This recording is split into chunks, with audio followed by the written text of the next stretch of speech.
이슈 종목을 분석해 볼 시간인데, 오늘은 이슈 종목 중에서 흐름 간단하게만 좀 살펴보는 걸로 하고, 오늘 좀 단기적으로 공략을 해볼 만한 지점들이 좀 있는지 이런 것들 위주로 좀 살펴보도록 하겠습니다. 우선 오늘 증시 자체는 굉장히 좋았죠. 거의 대다수의 종목들이 상승세를 많이 보였고, 그리고 뭐 우선은 오늘 최근에 고가 부분을 약간 돌파는 못 해주고 찍고 이제 한 차례 꺾였다 갈 거냐 말 거냐 약간 요러고 있다라고 보이는데, 지금 미국 증시 선물도 다 마찬가지로 지금 거의 다 이렇게 상황이 움직이고 있거든요. 최고가를 앞두고 있는 상황에서 밀릴까 말까 슬슬 정해질 것 같은데, 우선은 뭐 미국의 증시에 향방이 좀 따르게 될 가능성이 높지 않을까. 여기서 약간 이렇게 꺾다가도 돌파가 나오면은 이제부터 다시 한번 이 장기적으로 이어져 온 상승 흐름을 타고 갈 가능성이 높은 거고, 여기서 조정세도 이렇게 꺾이게 되기 시작한다. 그러면 이제 다시 한번 이런 식으로 떨어지게 되는 이런 움직임으로 가게 되겠죠. 슬슬 이제 방향성은 나올 것 같아서 우선은 며칠만 좀 더 유의 깊게 지켜보는 게 좋을 것 같습니다. 뭐 증시 얘기 여기까지만 하고, 그래서 오늘은 뭔 종목을 볼 거냐, 여기 거래량 많이 나왔던 것들 중에서 우선은 동전주는 거르도록 할게요. 제가 동전주는 보질 않아서. 그래서 동전주는 좀 거르고, 여기 신성 ENG랑 캐몬이랑 한솔홈테크는 저번 주에 봤으니까 KPM테크 이렇게 세 개 보도록 하죠. 신성 ENG, 캐몬, KPM테크 이렇게 보도록 하겠습니다. 그래서 신성 ENG를 먼저 보도록 할게요. 신성 ENG 멋지게 올라갔죠.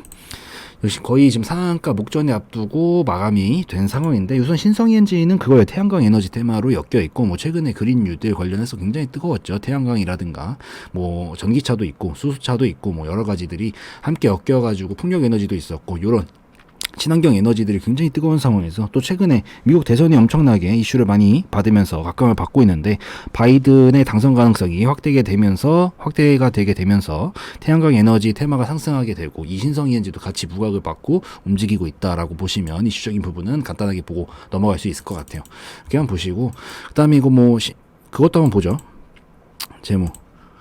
재무는 뭐 엄청 깔끔하진 않네요. 2019년도 그래도 흑자폭으로 좀 살아났다는 점이 영업이익이 그래도 그 점은 괜찮고, 매출액도 최근에 3년 추이는 그래도 이전 수준에 비해서 많이 늘어났다. 요 정도는 괜찮다.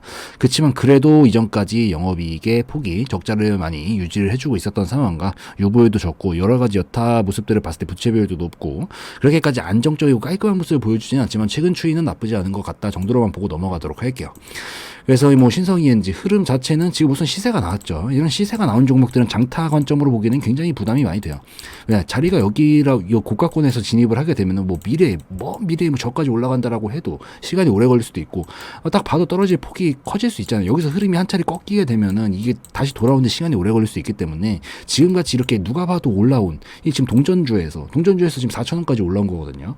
이렇게 많이 상승이 나온 거는 장타 관점으로 지금 구간 가격에서 보는 거는 굉장히 무리가 될 수 있어요. 그러니까 지금 구간부터는 이 변동성이 큰 구간에서 약간 단기적인 관점만 노려볼 수 있는 게 더 적절하지 않을까라고 생각이 되고, 뭐 우선 오늘 그림이 좋거든요. 전고점에까지 지금 돌파를 종가상까지 해주면서 지금 한 차례 더 갈 거다. 약간 이런 뉘앙스를 풍기고 있다라고 보여요. 이렇게 보이기 때문에 흐름 자체는 나쁘지 않고, 올라가게 된다라고 했을 때 우선 목표가부터 가볍게 잡아보죠. 목표가는 지금 요 정도가 또 하나의 파동 만들고 돌파각이 나왔기 때문에 한 요 정도까지 가능성은 열릴 수 있다. 5,300원, 5,200원 정도 라인까지 요 정도까지는 노려볼 수는 있을 것 같다라고 보입니다. 단기적 관점상 그렇게 보이고, 공략 지점은 어디 정도 될 수 있을 것 같다라고 보이냐면, 우선은 중요한 구간이 지금 이 하나의 파동이거든요. 여기가 하나 이렇게 하고 이렇게 하나 파동 나왔잖아요. 이렇게 여기가 하나의 파동. 그렇기 때문에 약간 요 안에서 지금 오늘 기준봉을 하나 뽑아놨어요. 지금 거래량 동반하면서 이 봉을 기준으로 잡고 보는 그런 전략도 나쁘지 않을 것 같습니다. 우선 1차적으로는 여기 한 3,700원부터 3,750원 요 정도 부근이 1차적인 공략 지점이 될 수 있어요. 대신에 이런 것들은 비중 조절은 필수적으로 꼭 해야 됩니다. 이런 거 무리해가지고 욕심내고 이런 구간이 아니고, 기본적으로 단기적 관점상 보는 것들은 욕심 안 내고 짧게 빨리 끊어먹는 거기 때문에, 우선 1차적으로 공략해볼 만한 지점은 여기 전에 있었던 고점 부분이 한 3,700원부터 3,750원 정도가 될 수 있을 것 같고, 그 이하로는 한 요 정도, 이 봉의 한 하단부까지 한 3,300원, 3,350원 정도부터 한 3,400원 정도까지가 2차적인 좀 공략 지점이 될 수 있지 않을까라고 보입니다. 그렇게 보시고, 여기서 반등 나올 때 조금만 먹고 파는 거예요. 단타 관점들은. 그렇기 때문에 여기서 1차, 2차 중요 관점들을 요 정도로만 보시고, 라인은 오늘 봉장도 기준을 좀 잡고 이 밑으로 깨지기 시작하면은 흐름이 좀 꺾일 가능성이 단기적으로 높아질 수 있다 정도로 보시면 좋을 것 같습니다. 그래서 약간 요 정도로만 하셔서 보시고, 우선 흐름상 확실히 제가 봤을 때 깨지는 자리는 우선 여기라고 보이긴 하거든요. 그렇지만 떨어질 때 이런 식으로 공략을 한다라고 하더라도 여기까지 폭이 멀기 때문에 이 정도 정도의 손실폭을 감당하는 거는 굉장히 리스크가 크기 때문에 최대한 손실은 짧게 끊을 수 있게끔 해가지고 좀 분할적인 관점에서 공략을 해보고 수익 조금 나면은 이제 정리하고 대응하는 그런 방향으로 보시는 것도 나쁘지 않을 것 같아요. 그냥 바로 올라가 버리면 패스하는 겁니다. 이런 것들은. 그래서 약간 이런 관점으로 해서 신성이엔진은 뭐 공략 지점이나 대응 전략을 이 정도로 하셔서 보시면 될 것 같고, 그 다음에 이제 그거 보도록 하죠. 그 아까 캐몬 볼 거고, 캐몬은 그거죠. 아스트라제네카랑 관련이 있는 그런 종목이죠. 그런 종목이고, 뭐 아스트라제네카는 이제 영국계 제약사인데 이번 바이러스 백신에 대해서 긍정적인 소식이 따르게 된다라는 이런 소식들을 가지고 한 차례 강세를 보였다가 이제 다시 밀리면서 마감을 하게 됐네요. 이 아스트라제네카가 백신 후보 물질을 위탁 생산하는 업체는 이 SK 바이오사이언스거든요. 근데 이게 왜 캐몬이 아스트라제네카랑 연결이 되어 있냐면은, 캐몬이 이제 지난 4월 달에 SK 바이오사이언스가 이제 후보 물질을 위탁 생산한다라고 했죠. 그렇기 때문에 SK 바이오사이언스의 해당 백신 비임상 연구를 위탁받아가지고 시험에 착석했던 바가 있어요. 지난 4월 달에 이 캐몬이. 그래서 이 캐몬이랑 SK 바이오사이언스랑 아스트라제네카 이렇게 연결고리가 이어져 가지고 같이 관련줄이 엮여 있다라고 간단하게만 보시면 될 것 같습니다. 그리고 이것도 마찬가지로 우선 재무 보고 나서 그다음 잡아보죠. 이거는 깔끔하네요, 재무적으로. 그래서 유볼 같은 경우에도 괜찮고, 나머지 다 깔끔하기 때문에 사실 재무적으로 걱정할 건 별로 없어 보인다, 그렇게 보이고, 이것도 이제 기술적으로 넘어와 가지고 흐름 한번 살펴보고 그 다음에 이 주요 구간들 한번 짚어보도록 할게요. 근데 우선 이것도 흐름이 많이 나왔죠. 상승 흐름이 이 정도 나왔어요. 그럼 옆으로 이제 길 수 있다. 그러면 우리가 원하는 변동성은 이 정도 폭 안에서 움직이는 그냥 변동성 정도만 노릴 수 있다. 지금 이 밑에 구간에서 진입한 게 아니라고 했을 때 지금 구간부터는 이것도 지금 올라온 폭이 뭐 물론 훨씬 장기적으로 보겠다라면 얘기가 달라질 수 있어요. 그렇지만 이 흐름이라는 게 이미 뭐 300% 저가 대비해 가지고는 거의 뭐 600%, 700%가량이 올라가는 상황인데, 여기서 또 더 어마어마한 상승을 무작정 기대를 하고 들어가는 건 굉장히 리스크가 커질 수 있겠죠. 혹여나 지금 구간에서 잘못 들어가가지고 이게 하락하게 되면, 뭘 일자로 하락하진 않겠죠. 이런 식으로 스물스물하다 이렇게 하락하고 또 이렇게 움직이게 되는 이런 흐름을 맞이하게 된다라고 했을 때는 이게 저가권이 아니기 때문에 시간도 길어지고 결국 재무적으로 괜찮다라고 하더라도 시간이 너무 길어지면 의미가 없을 수 있잖아요. 그렇기 때문에 지금 이렇게 상승이 많이 나온 구간들은 다 단기적인 관점으로만 보는 것이 적절하다라고 저는 생각을 합니다. 그렇기 때문에 캐몬은 약간 그런 관점으로선 보시고, 지금 흐름 자체는 상승 이후에 상승 나오면 보통 옆으로 횡보하는 기간을 거치게 돼요. 지금 그 구간에 진입을 해 있다라고 보입니다. 그 속에서 이제 우선 오늘 흐름을 좀 분석을 해봐야 되는데, 우선 오늘 사실 이게 양봉으로 밀어 올리면서 이 구간까지 확실하게 종가 이상 넘어가 줬으면은 이거 상승 흐름으로 제가 단기적 관점상 확실하게 볼 수 있었을 것 같은데, 우선 음봉으로 밀리면서 다시 한번 이 구간은 침범을 했어요. 지금 종가가 여기잖아요. 그렇기 때문에 지금 구간은 이게 박스의 폭이 원래는 이런 식으로 움직이고 있었다. 이런 식으로. 근데 여기서 이제 돌파를 해주고 올라가야 되는데 이게 못 올라갔다. 그럼 어떻게 되냐? 여기가 박스권이 더 커진다. 여기 꼬리까지가 이제 박스로 되어버리는 거예요, 이제부터는. 그래서 여기까지가 이제 박스권으로 넓어졌다, 지금 구간 자체가. 그래서 이런 식으로 움직이고 있는 그런 상황이다라고 저는 보입니다. 뭐 좀 더 짧게 잡는다라고 했을 때는 요 정도까지 볼 수도 있겠죠.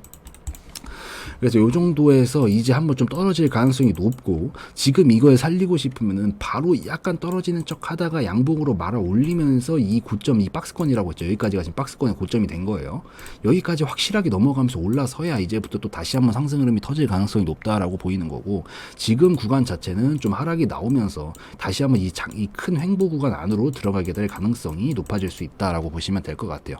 그래서 이런 것들은 지금 당장 공략 지점으로 잡기에는 굉장히 부담이 많이 됩니다. 이렇게 더군다나 윗꼬리가 긴 음봉은 뭐 단기적으로는 하락으로 이어지게 될 가능성이 높아질 수 있기 때문에 우선 조금 더 하락하는 걸 보는 게 좋을 것 같아요.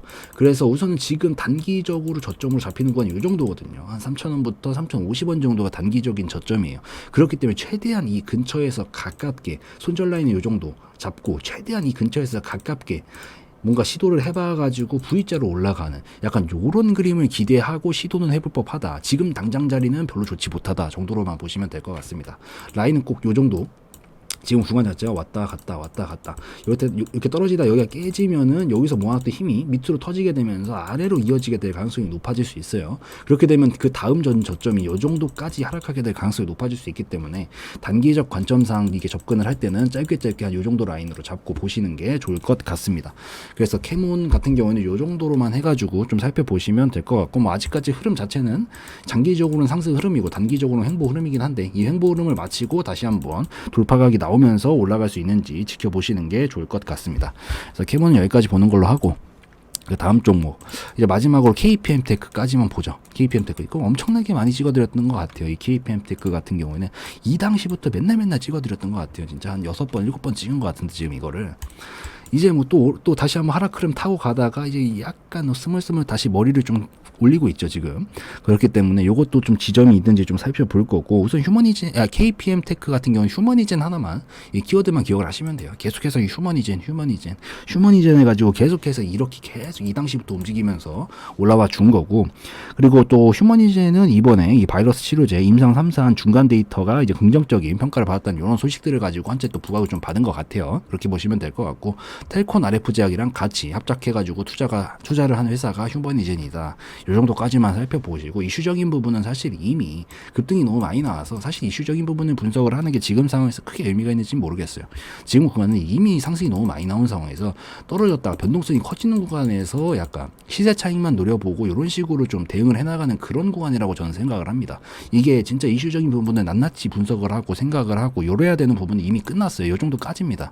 이 정도까지만이 그런 것들을 생각하고 분석하는 게 의미가 있는 거지, 이미 주가가 시세가 나오고 기대감은 충분히 반영이 되었다라고 보이는데, 뭐 물론 장기적으로는 훨씬 더 큰 기대감을 보겠다라고 했을 때는 얘기가 좀 달라질 수 있겠지만, 이미 충분히 단기 시세가 나오는 상황에서는 그거보다는 이 윗구간에서는 그냥 변동성을 노려보는 그런 전략들, 이런 것들을 가지고 접근하는 게 좀 더 낫다라고 저는 생각을 합니다. 재무적으로는 5년 동안 적자가 지속이 되고 있고, 뭐 유보율이라든가 무채비율 이런 것들은 괜찮은데 기본적으로 영업이익 자체가 안 나오고 있어요. 그렇기 때문에 요 점은 꼭 숙지를 하시고 넘어가시는 게 좋을 것 같습니다. 재무적으로 그렇게까지 썩 괜찮은 편이 아니다. 이 정도로만 보시고 넘어가시면 될 것 같아요. 이렇게 보시고, 요거 같은 경우에는 우선 장기적으로는 상승 흐름이에요. 지금 이제 장기적으로는 이런 식으로 지금 타고 가고 있죠. 흐름 자체가 요렇게 이제 떨어지겠죠. 다시 이런 식으로 올라가고 요렇게 가는 관점으로 좀 보이는데, 우선은 단기적 공략 지점이 안 나오진 않을 거라고 생각을 해요. 이게 한 방에 이렇게까지 떨어질 가능성은 그닥 높지 않습니다. 보통 떨어지더라도 뭔가 변동성을 만들고 떨어지는 경우가 훨씬 압도적으로 많기 때문에, 이렇게 떨어졌다가도 이렇게 올라갔다가 이렇게 하다가 이렇게 떨어지고 이런 식으로 움직일 가능성이 높다 이거죠. 뭐 예를 들자면은 뭐 급등주들 제가 이제 예시를 많이 들 때는 이런 식으로 많이 드는데, 이 필록스 같은 거죠. 급등이 이만큼이 나와도 한 방에는 잘 안 떨어져요. 이렇게 올라갔다가 떨어졌다, 올라갔다 떨어졌다, 이 횡보 구간에서 이 변동성이 커지는 구간들이죠. 이 구간을 다 거치고 그 다음에 이제 힘의 방향성이 아래로 터지면서 내려가는 경우들이 많은데, 이 KPM테크 같은 경우도 그렇게 될 가능성이 높다라고 저는 보입니다. 저는 그렇게 생각을 하고, 그렇기 때문에 우선 단기적으로는 하락 흐름이에요 지금. 대신 위아래로 많이 흔들 수 있다는 점. 여기서 이렇게 찍고 여기서 이제 여기만 넘어간다. 그럼 저점 고점을 높여가면서 N자 모양으로 단기적 시세가 나올 가능성은 있다. 그래서 여기 올라갈 때 약간 또 수익 좀 챙기고, 또 이렇게 또 떨어졌다가 다시 이런 식으로 움직이다가 좀 저점 잡아주는 거 보고 다시 올라갈 때 또 한번 노려보고, 이런 식으로 약간 단기적 관점상 좀 접근을 해볼 만한 라인이다. 대신에 이런 것들은 이미 급등이 400원대부터 지금 7,000원대까지 어마어마한 상승이 나왔어요. 이렇게 상승이 나온 것들을 잘못 들어가가지고 무작정 존버했다가는 정말 큰일 날 수 있습니다. 그렇기 때문에 이런 것들은 꼭 라인은, 만약에 그러니까 애초부터 자기가 장기적인 관점상 접근을 할 거면은 이렇게 올라가는 종목들이 아니라 오랜 시간 동안 이 떨어지고 나서 횡보를 하거나 아니면 하락이 나오고 나서 좀 반등이 나오고 있는 이런 종목들을 공략을 하셔야지, 지금처럼 이렇게 올라간 종목을 무작정 들어가가지고 뭐 아무 계획도 없이 들어가서 이걸 하고 있는 건 굉장히 위험하기 때문에, 요것들은 뭐 짧게 대응 라인 위아래로만 잡고 보시는 방향으로 보시는 게 더 좋을 것 같아요. 그래서 흐름상 여기를 한번 잡아줄 것 같은 그런 움직임이에요. 지금 움직임 자체가 아직까지는 하락 흐름인데, 여기서 이제 슬슬 조금만 돌파를 해주면은 상승 흐름이 나올 수 있어요. 그렇기 때문에 우선 지금 가장 단기적으로 중요한 건 여기다. 한 3,900원부터 3,970원부터 한 4,000원 정도 사이까지. 그래서 여기 구간을 넘어설 때 약간 돌파 매매로 보시는 것도 나쁘지는 않고, 아싸리 선취매를 좀 하고 싶다라고 했을 때는 이거보다 지금 조금 떨어질 때 손절 아주 짧게 잡고, 한 3,100원, 뭐 3,130원 요 정도 아주 짧게 잡고 약간 떨어질 때 공략을 해서 지금 21선을 돌파를 했기 때문에 약간 떨어질 때 공략을 한 다음에 이렇게 올라가는 변동성이 아주 짧게 먹는 이런 전략들이 괜찮을 것 같습니다. 이렇게 보시고 라인 꼭 잡으시라고 말씀드렸어요. 이런 것들 만약에 공략하실 분들은 약간 라인은 꼭 잡고 하셔야 됩니다. 이런 것들은. 그렇기 때문에 라인 좀 짧게 잡고 이런 식으로 올라가는 그림 한번 노려보시는 것도 나쁘진 않을 것 같습니다. 대신에 이게 이제 여기를 올라서다가 이제 실패를 하고 떨어진다. 그러면 이런 식으로 흐름이 바뀌면서 이렇게 흐름이 바뀌면서 M자 모양을 그리고 하락이 나오게 되면 이제 여기까지 하락을 하겠다는 얘기거든요. 그렇기 때문에 이 점은 꼭 좀 참고를 하셔서, 제가 봤을 땐 그렇게 보이기 때문에 이 점은 꼭 참고를 하셔서 보시면 좋을 것 같습니다. 그래서 오늘 종목들 3개 해가지고 뭐 간략하게 흐름도 한 번씩 살펴보고, 그 다음에 뭐 생각해본 뭐 공략 지점이 될 수 있는 단기적 자리들, 이런 것들, 약간 매매 전략들, 시나리오들, 이런 것들 가볍게 한 번씩 살펴봤는데 저의 개인적 견해였으므로 참고용으로만 보시라는 말씀 드리고 오늘 영상은 마무리 짓도록 할게요.